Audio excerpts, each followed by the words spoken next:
Hello, Nona Preserve members. This is Tomek Guzynski. From your board of directors, I wanted to address today the issue which a lot of members actually talked about recently, and this is the pet waste on our community.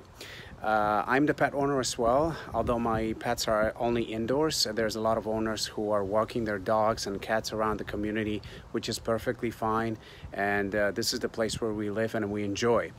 However, it has become recently a pretty major problem. Now, I'll be talking about that for just a few moments and showing you some pictures. So if you eat, please stop and take your kids from around your area out.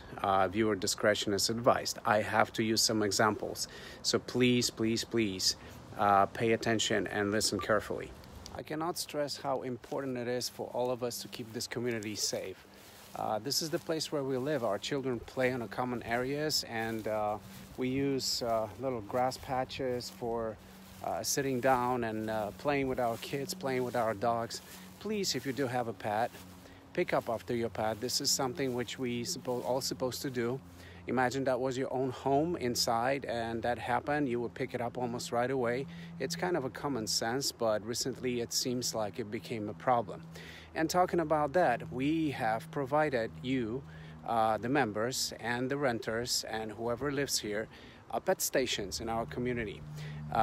Those pet stations meant to be used by everyone. So if you see someone walking in his or her dog and not picking up after her dog or his dog, please do approach this member, do approach this person and talk to him. We're all human beings, and this is the best way of communication. Please help us out and help your neighbors out. This is very important as we all live and share spaces over here at Nona Preserve. I wanted to talk also about some of the ideas members brought up to the table to eliminate that problem, and one of them is doing a pet DNA. Although at first it seems like this is a wonderful idea, it brings a lot of different issues into the table and problems, possible problems for us, our community, and each individual member. As you know, those are very costful maneuvers. In order to implement it in our community, we need to be sure that this is going to work, and here are the issues. First of all, we have to ask every single pet owner in our community to provide a DNA sample of the pet. The cost of making a DNA sample and a profile for your pet, it's about $35. That's actually not that high. However, we have a challenge of actually figuring out how we can let's say force or make every member do that. That's first of all. Second of all, if we do encounter poop, we have to test it. That's about $50. Now here is another issue, ladies and gentlemen. As you can see behind me, what do we have over here in Nona Preserve? Preservation. Who lives there? Wild animals. On a daily basis, I can assure you, I see raccoons, opossums, and other animals coming out of those forests and just using our common areas. After all, many years ago, this was their home. We took it, kind of inevitably, and we live over here right now, so we have to share those areas. Please do remember that the waste of those animals in many cases look exactly the same like the waste of the pets which we have over here in our community. So in order for us to be very exact, when we make the test of the DNA sample, it might come out that it doesn't match any of our animals over here in the community. Question is, who's going to pay for it? So that might increase our HOA fees.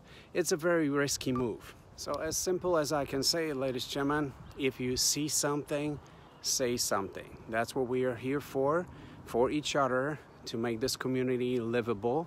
And if this problem is going to persist, we have to just go to more drastic options, which I would hate to do so. However, you know, people are people always. I truly believe and I truly trust that if we tackle that problem right now, and if we react a more humane way, we'll be able to eliminate it or at least keep it to the minimum. If our place is unbearable and unlivable, then we'll have to go to maybe financial options, make the cleanups of our community, which will possibly raise your HOA fees. We really don't want to do that. So please stick to the plan. Report it to us if you can. If you know that there are certain repeated offenders, report it to us as well. We'll address that problem accordingly and formally. And I hope that this problem is not going to exist several months from now. Thank you so much for watching this video. I really appreciate it. Have a peaceful day. It's a wonderful, beautiful day in Florida right now. And I'll talk to you very soon next time on the next issue. Bye.